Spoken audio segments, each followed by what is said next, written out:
భీమునిపట్నంలో రుద్రయ్య అని పిసినారు ఉండేవారు. అతను ఎవరికి ఏ సాయం చేసేవాడు కాదు.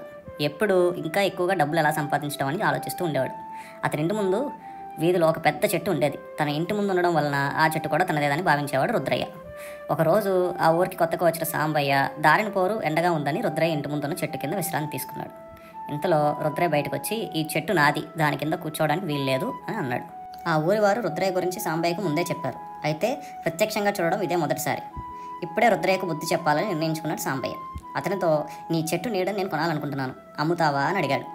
నీడని అమ్మి కూడా డబ్బులు సంపాదించవచ్చని రుద్రయ్య చాలా ఆనందించాడు. డబ్బులు తీసుకుని నీడ ఎప్పుడైనా వాడుకోవచ్చని అనుమతించారు. సాంబయ్య రోజు తన స్నేహితులతో చెట్టు నీడలో కూర్చోవడం మొదలుపెట్టాడు. తన ఆవులను, గేదెలను కూడా చెట్టు కట్టడం మొదలుపెట్టాడు. సాయంత్రం అయ్యేసరికి లేదా తెల్లవారు సమయంలో చెట్టు నీడ రుద్రయ్య ఇంటి వాకిట్లో, కిటికీ కూడా ఇంటి లోపలికి కూడా వచ్చేది. సాంబయ్య తన ఆవుని, గేదెలను, స్నేహితులను రుద్రయ్య ఇంటి వాకిట్లో కూడా తీసుకురావడం మొదలుపెట్టాడు. నీడను అమ్ముకున్నాడు కాబట్టి రుద్రయ్య అతను ఏమీ అనలేకపోయాడు. ఒకరోజు రుద్రయ్య ఇంట్లో ఏదో వేడుక జరుగుతుంది. రుద్రయ్య స్నేహితులు, చుట్టాలు చాలామంది వేరే ఊరు నుంచి వచ్చారు. రుద్రయ్య, మా ఇంట్లో వేడుక జరుగుతుంది, ఇక్కడికి నువ్వు ఎందుకు వచ్చావు, వెళ్ళు అని అన్నాడు. సాంబయ్య, ఈ నీడ నువ్వు నాకు అమ్మావు, అది ఎక్కడుంటే అక్కడికి వెళ్ళే హక్కు నాకుంది అని అన్నాడు.